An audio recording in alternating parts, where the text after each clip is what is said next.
Masobra 4,700 doses sang Sinovac ug AstraZeneca vaccine nga ginhatag sa DOH sa Bacolod City na ubos na bakuna sa mga medical frontliner. Duha ka dugang nga medical frontliners sang CLMMRH nga nabakunahan na nagpositibo sa COVID-19. Yaring balita nga itong gintutukan.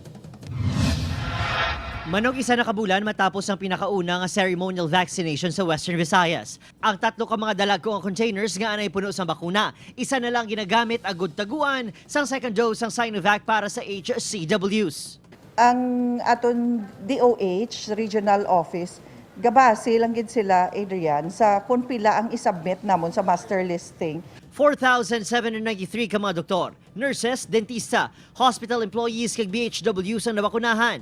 3,093 sa ila nabakunahan gamit ang Sinovac vaccine, samtang 1,700 naman ang AstraZeneca vaccine. Ginahulat pa sa karon ang supplies ng second dose ang AstraZeneca gikan DOH-6. Sa tion nga may bastante na nga supplies ng bakuna, maging prioridad sang EOC ang pagbakuna sa mga barangay matapos na mutikan ang pagdamo sang kaso nga kalabanan magpamilya. Isa ka family, 7 gid sila. So nakita mo kung magsulod sa amon ang line list of positive patients, palareho ang apelyido.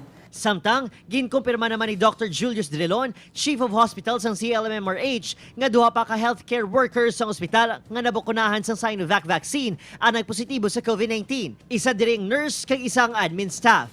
Silang kabahin sa 90% ng personnel sa ospital nga nabakunahan na. Una na ginkumpirma sang EOC nga may 4 ka mga medical frontliner gikan CLMMRH kag Pablo O. Torre Memorial Hospital nga nabakunahan man ang nagpositibo sa COVID-19.